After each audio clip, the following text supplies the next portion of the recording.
October 16, 2017. Louisville is reeling. North Carolina is breathing a sigh of relief. Oklahoma State has reportedly received a subpoena, and top recruits are reportedly denying under oath that they accepted cash from Division I coaching staffs.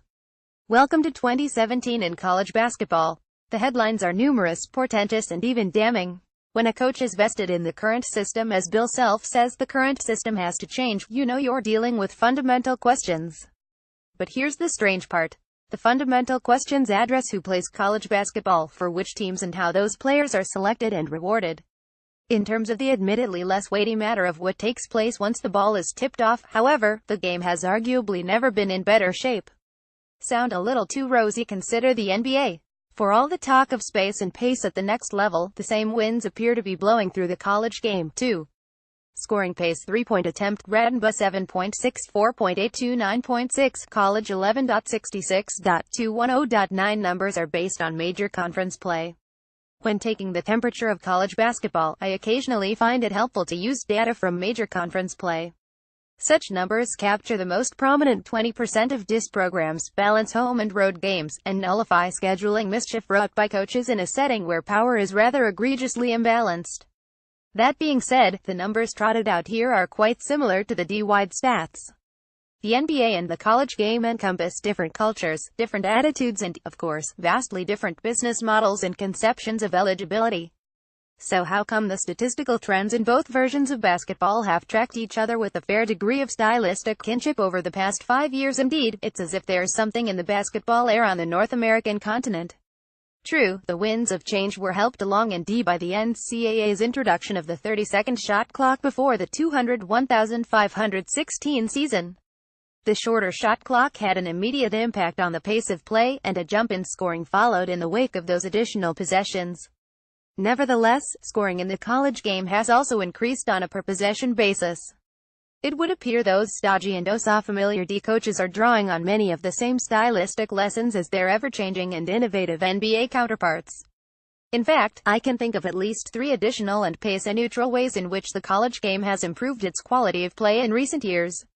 First, and most obviously, college teams are shooting more threes than they used to. Broadly speaking, and with due allowance for individually differing cases, this change makes good basketball sense and, to this fan, at least results in a more aesthetically pleasing product. In league play last season, a major conference team attempting 100 three-point shots would have scored, on average, 108 points. Meanwhile, the same number of 2-point attempts would have netted that team 100 points. That 8-point margin will, until further notice, constitute something of a green light on threes from the hoops gods. Second, that 8-point margin is all the more noteworthy because college teams are much better than they used to be at making shots inside the arc. Still, head coaches in the major conferences understand that 2-point jumpers, although unavoidable and sometimes even necessary, are in fact the sport's least rewarding shot attempts.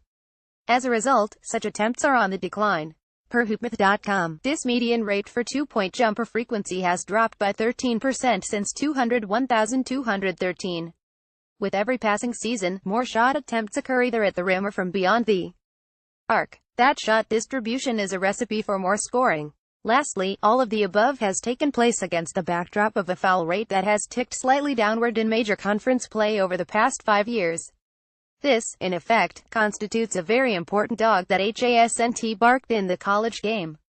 As recently as the 201,314 season, it was thought that perhaps the only way for the NCAA to inject more scoring into the college game was to have officials call more fouls.